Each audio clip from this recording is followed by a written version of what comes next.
Last year, I read over 30 books and spent countless hours testing different ideas. So today, I'll share with you 9 lessons I learned from 3 must-read books in 2025 and give you a 10th personal tip to make sure that knowledge sticks. Let's dive in. Book 1, The Like Switch by Jake Schaefer. People are glued to their phones. As a result, making real connections in the digital world is much more difficult than ever before. The Like Switch is a step-by-step guide on how to make positive impressions and set up the grounds for real, lasting friendships from the very first moment. Lesson 1. What do you need for a friendship? Turns out, there is actually a formula for it. Friendship is equal to the sum of proximity, frequency, duration, and intensity. This deciphers two. People are predisposed to think positively of those they share physical space with, interact with often, interact for prolonged periods of time, and those who satisfy their psychological needs well. Since it's a formula, if one of those components is low or missing, the other ones need to be higher in order to make up for it. Making someone form a positive impression of you is as simple as slowly dialing up those factors in a non-threatening way. And I repeat, non-threatening. People instantly notice abnormal behavior, so they will notice if you overdo it. There is nothing worse than being perceived as creepy when you've accidentally been too friendly too fast. So proximity, frequency, duration are fairly self-explanatory, but what does intensity actually mean? How do you satisfy someone's psychological needs? That's our point 2. The golden rule of friendship. Make someone feel good about themselves and they will like you. Now, this does not mean insincere flattery, but this does mean remembering their name, actively listening and asking good questions, and letting them compliment themselves. This is important because it is the most powerful way of complimenting someone, as it lets them form their opinion about themselves without you actually saying it. For example, if you wanted to compliment someone on working hard to get their PhD, you wouldn't say, "You're a hard worker for getting a PhD." You're going to say, "Getting a PhD, that's a lot of hard work." On the other hand, if you compliment someone by saying, "You're a hard worker," you risk them thinking, "Oh, this person doesn't know me at all, since I'm not a hard worker." Lesson 3. Learn friend and foe signals. Whenever you're talking to someone, it's always a good idea to have an understanding of how they're feeling and how they're going. As the name suggests, friend signals are non-verbal behaviors which signal to other people that you're a friend and they shouldn't feel threatened by your presence. Some examples include the eyebrow flash, mirroring, and the forward lean. When you see someone displaying friend signals towards you, it likely means that they don't feel threatened toward you and want you to come over and have a chat, or simply they are engaged in the conversation and agree with what you're saying. Foe signals are the exact opposite. They broadcast to everyone else that you are someone who should not be messed with. An urban scowl is one of the very common foe signals which we send out subconsciously just by living in a big city.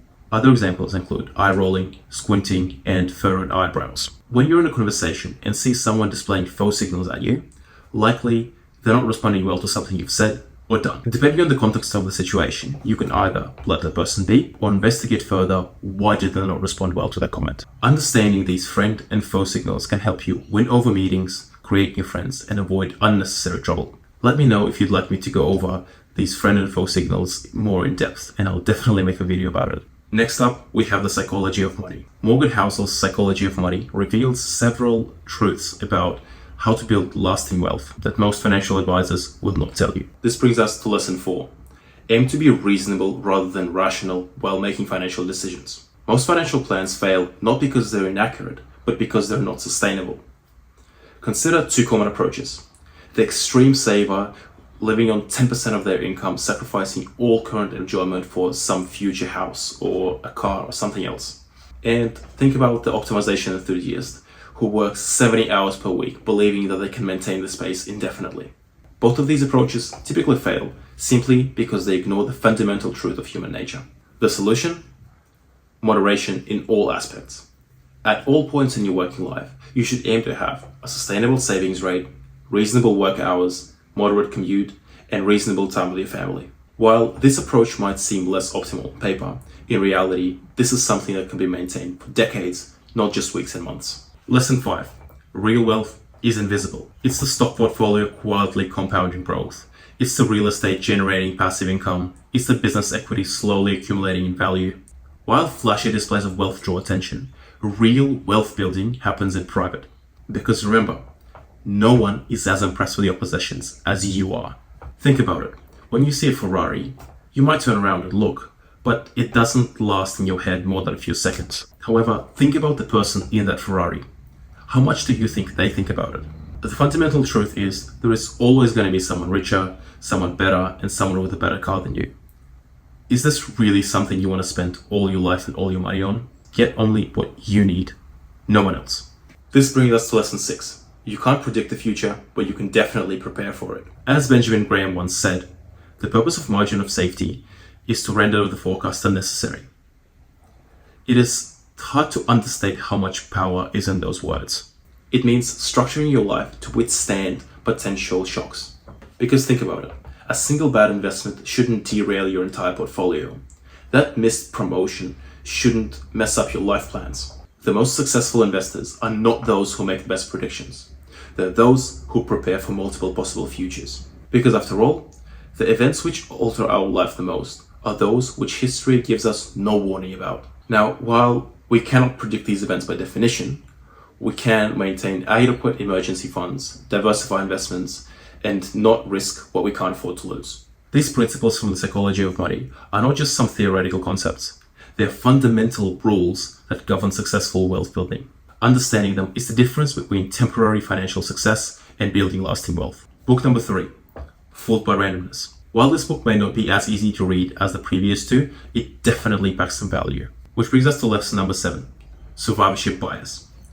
If 1 million people play Russian roulette for $100,000 each round, after 50 rounds, there will be 110 millionaires and 999,890 dead bodies. The moral of the story is, you don't know how someone got to where they're at now. Nassim Taleb says, lucky fools, by definition, do not bear a slightest suspicion that they are lucky fools. Meaning that there is a good chance that the influencer you're watching is legitimately good and knows what they're talking about. But there is also a chance that they completely fluked it. While you should still listen to the advice of those people who are successful, think about how they actually got there. Was it due to skill or luck? This brings us to lesson number 8. Learn to distinguish information from noise. A lot of information in the media is evaluated based on how intelligent it sounds rather than how accurate it is. Let's take the next speech of the CEO of your company. Look at these phrases and tell me, if you take 5 of them and add the minimum viable words to make a sentence, how similar does it sound to the speech? The more often these phrases appear in a speech, the more it leads towards noise rather than information. And finally, lesson number 9. Prepare for the unexpected. Things that have never happened before do happen. Let's take a look at the black swan problem. Before first Europeans arrived to Australia, it was believed that all swans are white. But when they did arrive, they noticed that Australia had black swans, and therefore the first assumption that all swans are white was completely revoked. This is applicable to our life as well, because regardless of how many white swans you see, it does not lead you to conclude that all swans are white. In business, a black swan event is an event which had a significant impact on society, which no one predicted. COVID-19 is the most recent example. Being aware of possible black swans can lead you to manage your risk in a much better way. Think about it. Just because the Australian housing market has never crashed, it doesn't mean it won't. Just because your company has never laid off anyone, it doesn't mean it won't. You must put system in place in order to protect yourself from these events. By definition, these events are unpredictable, so full protection is not possible. However, having emergency funds and savings and diversifying your assets is a good start. These have been the 9 most important lessons I learned from the like switch, psychology of money, and Fooled by Randomness. However, how do you make sure that knowledge actually sticks? This brings us to tip number 10. Highlight and make notes on what you read. Because guess what? You'll forget everything in less time than you think. Knowledge isn't just about consumption. It's about retention and application. There is no point spending time to read something if you're not going to change your behavior or remember what you do in any way. You must build a system to remember the information. My system is highlighting what I do on Kindle and posting on X. That's exactly how I managed to make this video many months after reading some of these books. So there you have it. These are 10 powerful lessons which can transform your life in 2025. Remember, reading these books is just the first step. You must apply the knowledge. Don't forget to like, subscribe, and comment down below which lessons you think I need to go over next. Until next time, keep learning and growing.